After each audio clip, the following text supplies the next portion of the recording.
At Ventum Financial, we believe that sharing another person's story is a privilege. The people inspiring and activating others, role modeling what's possible, solving problems today, and building for a better tomorrow. Who is relevant is subjective, but what if we turn the dial? Leaning into the courageous leaders who quietly drive positive change.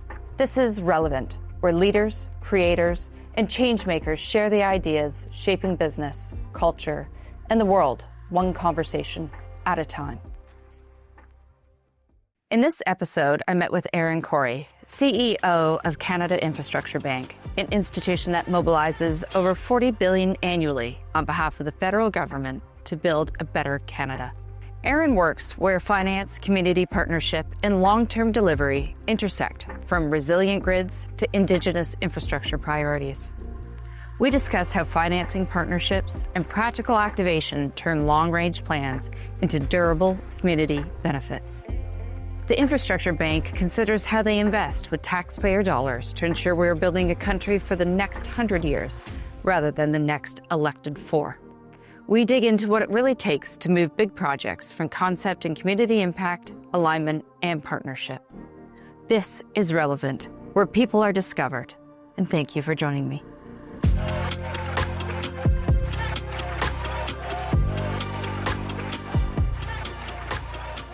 Today I'm with Ehren Cory, CEO of Canada Infrastructure Bank. We're catching up on what it is the bank is doing and talking about Ehren's career.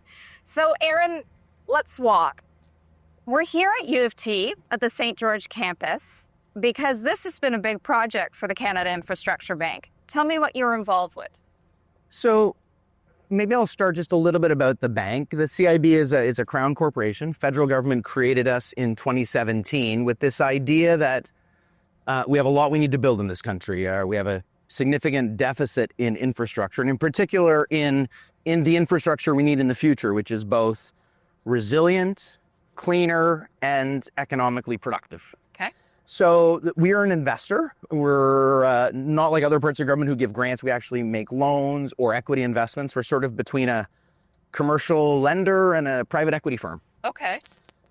We made a loan to the U of T 4 years ago, to do a huge energy retrofit project of this campus. You can see the buildings around us. Lots of them are old and beautiful. Of course. That also means they're highly energy inefficient. Yep. Highly expensive to run. Windows, old folding, back heating. All of the above. And so the idea that U of T had, they have a plan to make their campus net zero over the long term, which is both, as I said, good for emissions profile, also makes a lot of sense economically because they save a lot of money on energy as they improve the energy efficiency of the campus. So our investment is about getting off of gas boilers and switching to things like ground source heat pumps and energy recycling in a lot of the buildings. And it's a huge program across campus. In fact, in this ground where we're walking, underneath our feet, there is a part of that installation in a parking lot underneath our feet.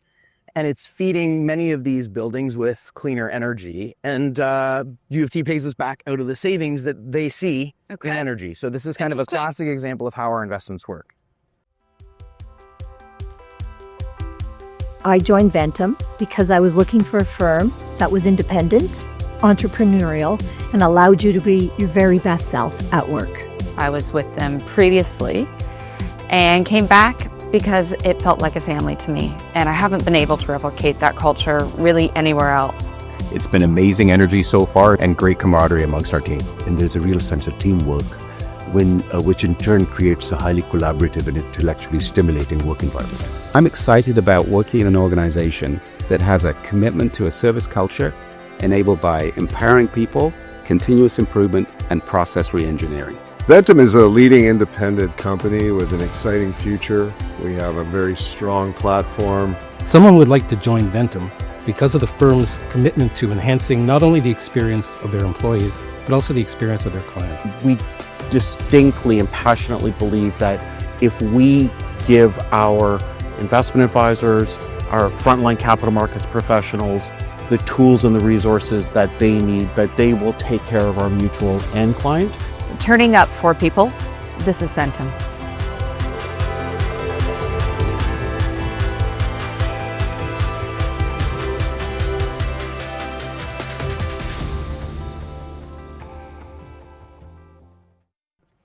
So the Canada Infrastructure Bank is relatively new, 2017. Previously, you were with the Ontario Infrastructure Bank. Was that also a new initiative for the provincial government? It was, yeah. The Infrastructure Ontario, that one's called. It was started in 2005. Okay. I went there in 2012, so it was still pretty young. So yes, I was in the private sector for 15 years, but now I've done these two sort of within government startups of both are crown corporations or agencies, so a bit outside of government, but sort of right on the border of public and private. So tell me about who were you working with in Ontario at that time?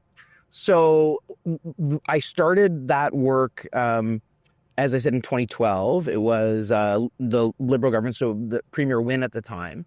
And the focus of Infrastructure Ontario is much more on the infrastructure that the province runs, which if you think about it, hospitals number one. Highways, transit would be second, and then you have courts, jails, that sort of thing. College buildings would also be in that category. So that's the type of infrastructure that the province oversees, if you think about it. So that was our main focus. And really, there, the job was about how to deliver those projects better. So we were less of a bank or a financial institution, more of a project delivery.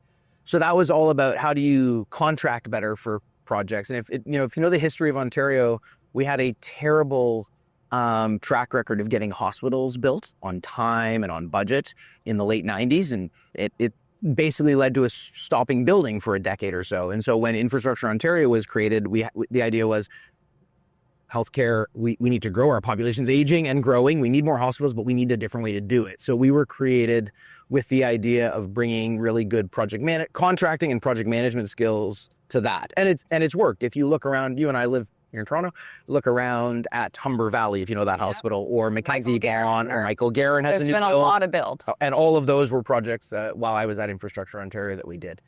And then when I came to the federal level, it's a little different. Now it's about the infrastructure of national scale. So I'm working on different types of infrastructure, but the same idea. So thinking that the Ontario mandate would be more of a healthy people, healthy economy, better longevity. Federal government, a little bit more of a focus on, I think we had clean energy, greening of space, broadband, rail and transit. You've done your homework. I like this. I would have to say those things and you do it for me. That's good. So a little bit of a bigger, wider stroke across the country. And if there is, I think, if I've done my homework properly, there's a project happening in every province. Is that correct? Every province and territory and every one of those sectors that you described.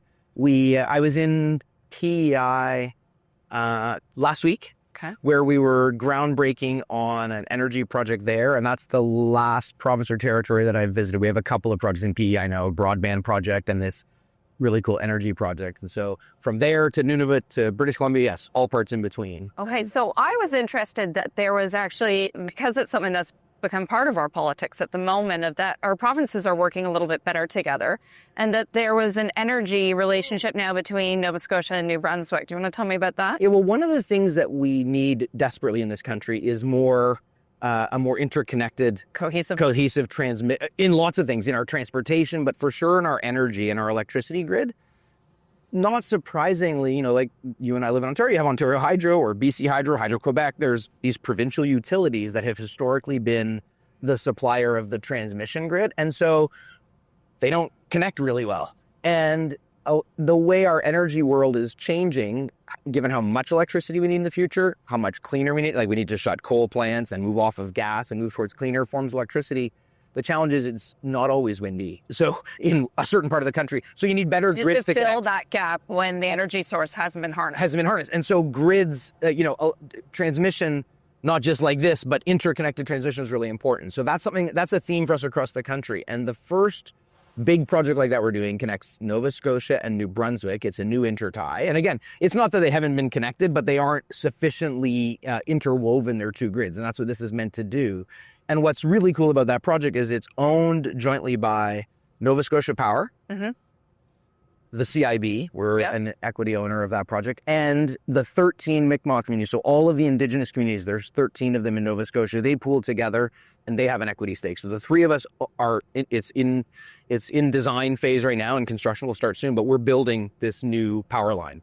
So when you mention that, I would think that the Indigenous people of Canada would be probably forefront to a lot of the initiatives that you're working on, because first of all, our country is so large, but a lot of it is mineral-based, resource-based, and that would touch some of their special lands. And how has that communication, or how is it that CIB works with Indigenous people? Do you have a distinct team to be sure that the needs are recognized? Well, I will start by saying, you asked a little bit what was surprising about coming to work in the public sector, or what I learned. For sure, the most eye-opening experience for me in this job at the Canada Infrastructure Bank has been a greater appreciation for and connection to the Indigenous people in this country. It's the biggest privilege I have in the job, and it's the most exciting or most gratifying part of the job, because you're absolutely right. A lot of our work is in partnership with or to the benefit of communities. And I'll talk about it in two ways. So first, the CIB has a program, we call it our Indigenous Community Infrastructure Program. So if you think that we have infrastructure gaps here in Toronto, transit that doesn't work so well, and roads that aren't always in great condition, and electricity and energy needs, like we're sitting on this campus, imagine what it's like in our Indigenous communities. And remote don't communities.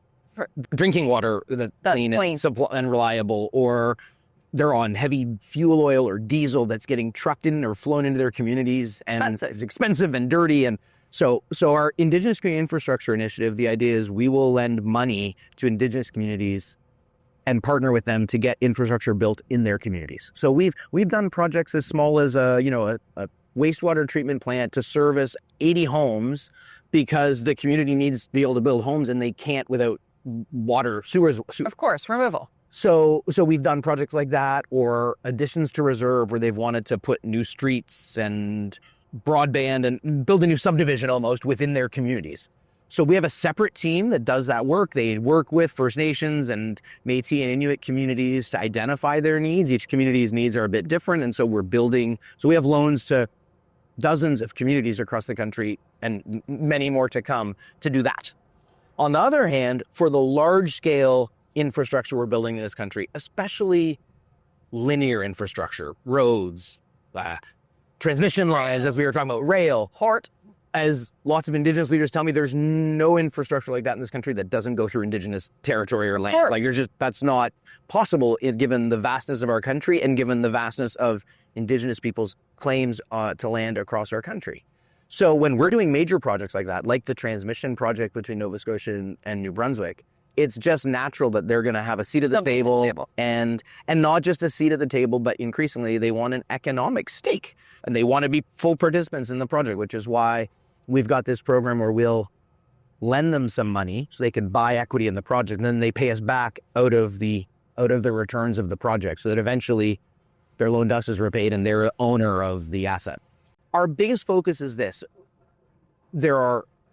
Our infrastructure needs greatly exceed our ability to pay for them. You got to start from there. It's like always, the first step in getting help is like knowing you have a problem. We can't afford all the stuff we want. So you got to start there. Once you do, you realize the only way we can build the energy grid, the port infrastructure to be better trading country with lots of people beyond just the United States. We need to be able to trade globally, to be able to move people and goods quickly. For the infrastructure, we need to have a high performing economy in a clean and transitioning world. We need to invest more than we ever have before. We can't afford that. We can't just raise taxes enough to pay for it all. Of course. So once you believe that, the next step is you have to know that means we need the private sector to also be investing in these projects. And that's great, but the private sector, their job as financial investors is to make investments that make money for their people, their stakeholders. Their stakeholders, their shareholders, and greenfield infrastructure projects. The problem they have is they take a long time to build, they take a really long time to pay back, and they come with a lot of risk. So if you build, a port to expand trade to Asia.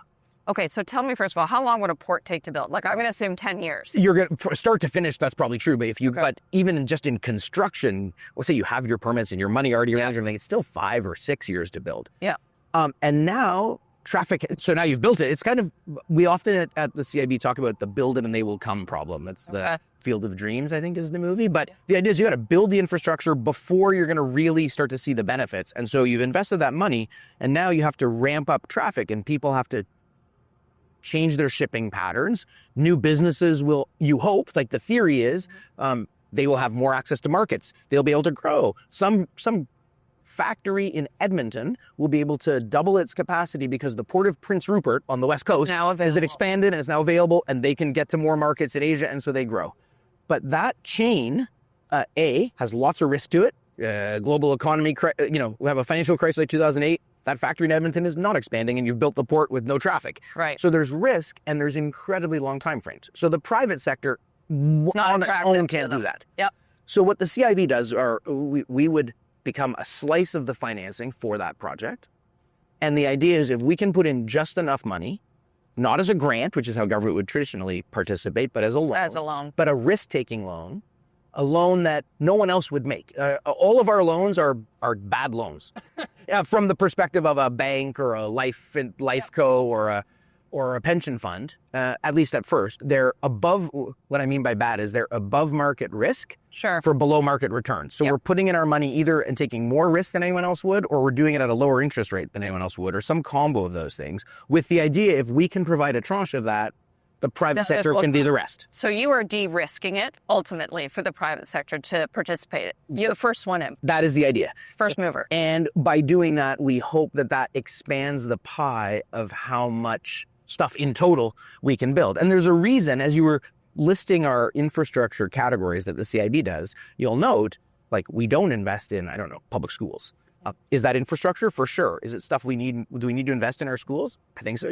Our kids went to the same school. It's a pretty old school. It is. It could use refreshing. The idea is if we do our job well, and we can crowd more private capital into the places where private capital can go, energy or ports, then that'll save our taxpayer money, the truly public money, to put into schools and to hospitals and to the things that don't earn a return, and there is no private capital for those. So we're trying to grow the pie by crowding private capital into those types of projects.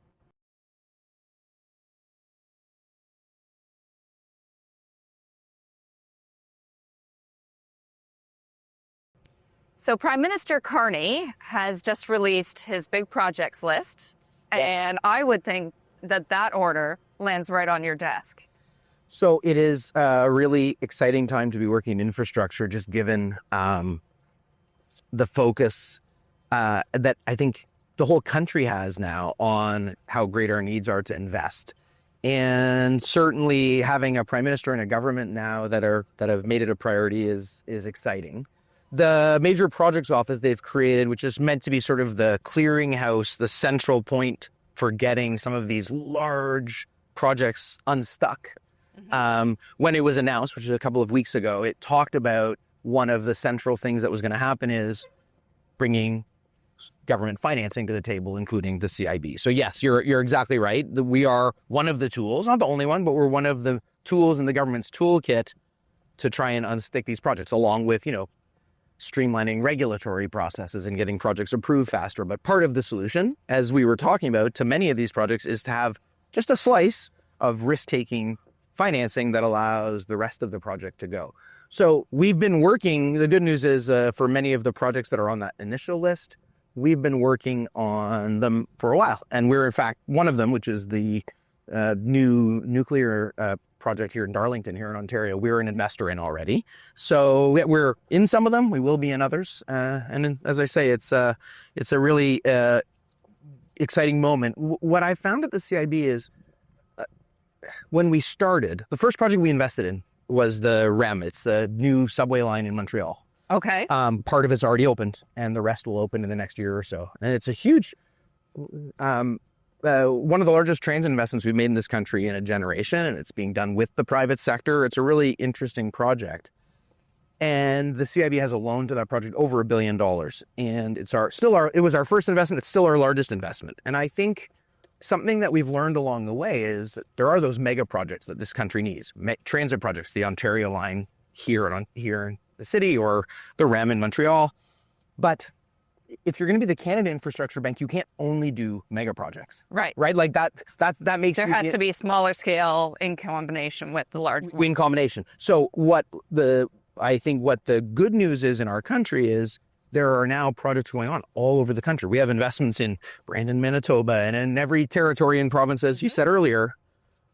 But the thing where as a country we have struggled is in getting liftoff on some of the largest, most impactful projects. And that's not surprising. They're the hardest ones too. Cumbersome. They're cumbersome, Clunky, as we say. clunky, expensive. Yep. Require lots of stakeholders. you know. Sure. So the major projects office and this push of the government is really to get that class of project more unstuck, because that's been where, as a country, you've probably struggled the most.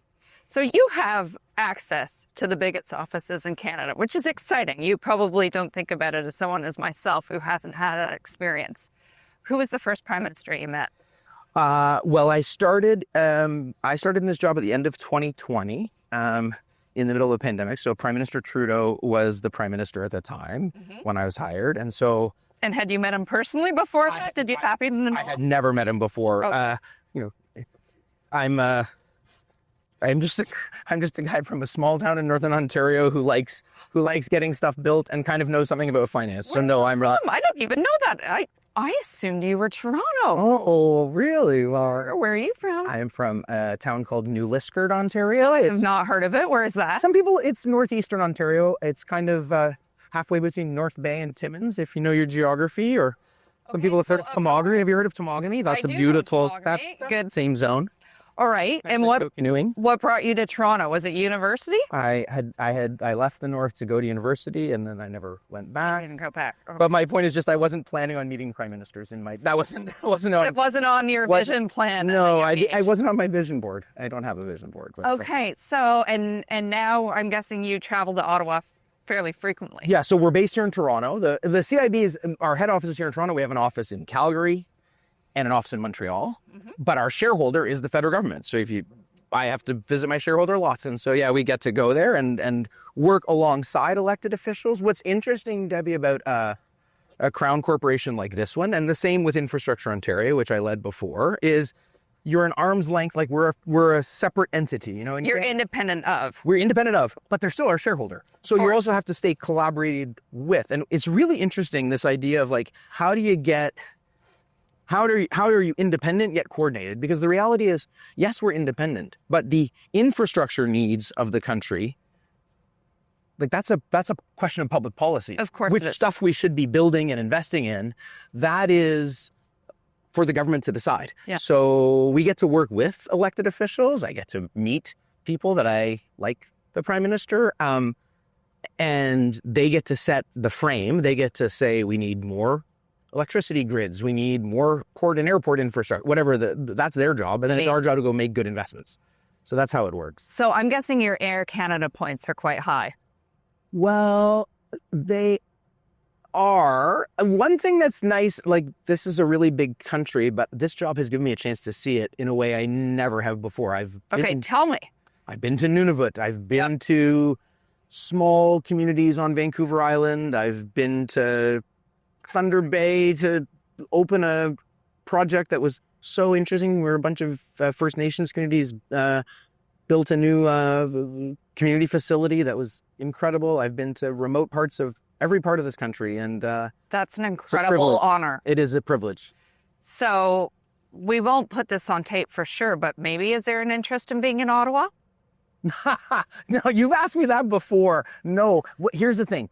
I have found, as I said, it wasn't my career plan, but I really found this idea of working on impactful or meaningful things changed my career. When I came to work in the broader public service, which I do, and I love that. Yeah. I have no interest in being an elected official. I think that's a whole other job. And I think It's difficult. There's a lot of scrutiny. It's hard. And also, I guess what I think I found is a niche that's perfect for my skills, because I'm come from a strategic background. Yep. I have a strong finance background, and I care a lot about public impact. But that idea that I can marry those skills that I have, like business skills, with delivering stuff that's meaningful, that's sort of the perfect place for me. And I think, elected officials have a different job. I don't think I actually get to look at spreadsheets. Yeah, I get to do math still. You're living in Excel. Exactly. And I like that. So I feel like I found a way to contribute in the perfect way for me. And I think that's how a lot of our team feels. Do you get the sense with Carney's government and having working adjacent to them that this will be more of a business focus because his background is Brookfield. Do you see it having a little bit more of a business-esque mandate or sensibility about it? I mean, I do. I think what I've had the privilege of working under two premiers. You know, I mentioned when I took the job, Premier Wynne, and then I worked under the Ford government for 2 years, and then I under the Trudeau and now Carney administrations in Ottawa. And so what I have noticed out of that is that, first of all, politics, it feels one way from the outside, but it's very different internally. I'm non-partisan. I work for whoever the government of the day is. They're my shareholder. And there's way less differences in them than you might think, I find, when you get into them. Like they all are there for the same reasons. The best interest of Canadians. They're all there fundamentally, yeah. They love no one Canada. would go through the process of putting your name on a ballot. And if you weren't motivated, you might have different ideas of how to do that. Okay, fair enough. And reasonable people can disagree on how to make the country better or but they're all there for the same reason. So I have actually taken like positives from each of the four administrations I've worked under. To your direct question though, yeah, I mean, there's been certainly a shift, I would say, in the way that the government functions, the way they behave as my shareholder. There's a certain, and that's just not one person. I don't think that's driven by the Prime Minister. I think it's driven by the team around him and sort of also driven by the moment we're in where we need to make investment in our country. We face an economic crisis. Like I think no matter who the government is, part of the shift is just like also reacting to the world we're in. Of course. The U.S. has totally changed its relationship with us and the economy is in a place that really should be scary for all of us. And I think that's led to more of a financial and business focus in Ottawa than there's been. And as I said, I think that's partly the people in charge, but it's also partly just the moment. So with the changing of the relationships that you've seen, obviously with our U.S. partner, and now that we have a very European focus, has that shifted who it is that you're speaking to as stakeholders who may participate in some of the projects? Yeah, well, it's changed two things. First, it's changed the projects themselves. You know, like we're talking now about energy project on the East Coast. There's been a huge push towards, is there a way to harness the energy of the East Coast? It's windy in Nova Scotia, Newfoundland, and they have abundant access to lots of different resources. Can you turn those into, for instance, clean fuel, like a hydrogen that you could help Germany solve its energy crisis? Because it's relying on Russia. Right. So there's been changes in the projects given and definitely changes in who the investors are, to answer your question. So like the people we're seeing that are co-investing with us in projects, there's definitely been a broadening of that and a shift towards partners who haven't been as active in Canada, maybe coming back and looking again. I think the challenges we've had of building big stuff in this country over the last couple of decades, if you go talk to a infrastructure investor elsewhere in the world, they say, we love Canada. It's democratic, rule of law. We sign a contract, it gets honored. Like these are things we all take for granted, but they don't. But they say, but it takes 20 years to get a permit and approval. We don't know how to deal with Indigenous communities. It's too hard. Right. And so a lot of them have, even though they love the fundamentals of Canada, at some point they abandon it as too complicated, too challenging. And so that's the thing we have to fix. And I think what's happening now with the government, things like this major project office, all of that I think is also meant to be signals to the world that like we are really back in the business of trying to build big things. And what I'm seeing is there's a ton of interest in that from investors around the world. We can walk this road till our days grow old. In this life we've built together, and we just begun. The best is still yet to come. Better health is a lifelong journey. Choose the right healthcare partner. MedCan. So do you see CIB ultimately being a bridge? This starts to be the genesis of how it is that we bring Canada and the opportunity of Canada to other nations globally? Well, I think we're a tool in that. I think the way that we always think of the CIB is... You're building bridges, you're not the bridge? We're not the bridge. Exactly. Well, yeah, that's right. Because we don't, if you think about it, we don't own a single we're an investor. Some entrepreneur or some private company or some provincial government or some Indigenous government are the visionaries who own a project. We're just a facilitator. We're the deal maker. We try and bring some financial acumen. It's interesting. You and I haven't talked about this, but like one of the things that's been really interesting about the CIB is we behave. I said earlier, you think about it as like we're like a commercial bank or a private equity firm, except we make investments that are off market. Right. We try and do that as close to how the private sector would behave. So we write an investment memo. It looks a lot like the investment memo you would see if you worked in right. Except there's a section in our memo that talks about the financial returns of the investment, make sure we're going to get paid back because we're responsible investors. Might be at a lower return than anyone else would want, but it's still financially sound. But then there's a different return section, which is about the public benefits of the project. And we actually measure these in the same way you would measure financial return. And we model the GHG impact of the project here at U of T or the economic impact of expanding a port. And so we have a few core measures. We measure new housing starts, if we're investing in water pipes underground. We measure new transit ridership and the ability to switch from cars to forms of mass transit, because those are both good for the environment, but also good for living because you can get to work faster and not sit in your car in traffic. It's lost productivity. So we measure these core measures and we calculate the ROI on them just like we would financially. So we really are trying to be as market and as disciplined as investors as we can. We just happen to have a different set of return metrics than most would. So when we hear a number of nations mentioning their vision 2030, what would be yours, Ehren? Well, really, I think that our goal is to close the infrastructure gap. And you have to start from this idea. If you look at investment in this country, we made incredible investment in the era from the 50s to the 70s. We built housing like we'd never built before. We built an electricity grid. It was a boom after the Second World War. Yep. And then in the 70s, we kind of stopped. And if you look at the expenditure on infrastructure per GDP from the 70s till the early 2000s, it was like radically too low. And so that's what we're suffering from now. And we all feel that in our day-to-day lives as we use aging infrastructure. And I sometimes talk about that leads us to where we are now. We kind of have this triple challenge, or I sometimes the all-at-once challenge, which is number one, we have to rehabilitate the stuff we've let fall into disrepair over the last 50 years. Of course. And there's a huge replacement effort. We have old power plants that need to be replaced or old roads that need to be, so we've got a huge just catch-up job, number one. Number two, we're a country that's experienced incredible growth, and so we need to build for that. We need homes for all of the people who've come to Canada. We need those people to be able to move around and goods to move.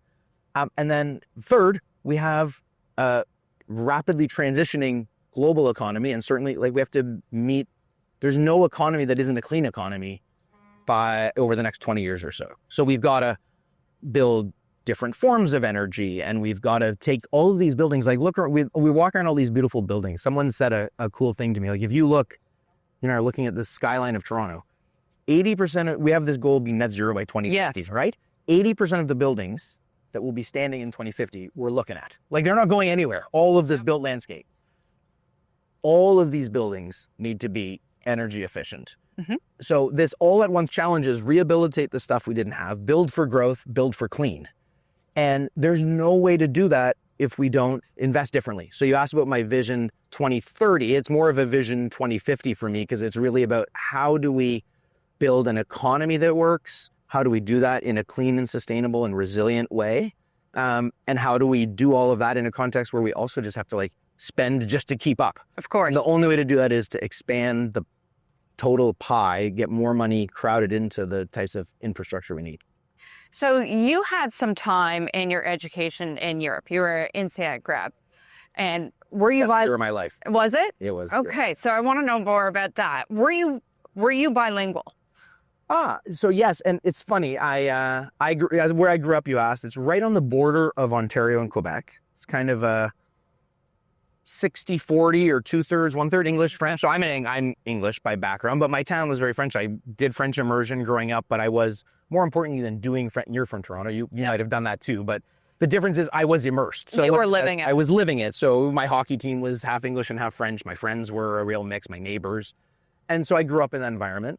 To go to INSEAD, you have to speak 2 languages, and English has to be one of them. But the other can be anything. So there's people there who speak, I don't know, Gaelic in English or German in English. So, and to graduate, you need to speak 3 languages. It's a very international school. But again, French isn't one of them. It happened to be one for me. So I have been bilingual my whole life. When I working in this job, it's really important. That's a big part of our country functions in French. And so I speak both languages and I get to use it here. I will say my French conversationally is good. When I write emails, I have to definitely like triple spell check because my grammar's gotten a little shaky in the many decades since elementary school. So tell me, what was it about INSEAD that was so impactful for you? Well, I think it's just the combination of being... There's lots of international schools. Rotman has lots of international students, but INSEAD is an international school, by which I mean, I think 8% of the students who go there are from France. There's more Brits there than French, or more Germans than French. There's almost as many Canadians. It's really a global pool of, 5 to 10% of people from 30 different countries around the world. And so you get just an incredible diversity of people and minds. And then you drop them all in the beautiful French countryside. What could go wrong? It doesn't get more perfect than that. What could go wrong? It was pretty great. And to me, you and I went to the same undergrad. Yes. And I studied business there. And then I worked in consulting for a few years. And I went back to do an MBA. And when I went back to school, I was very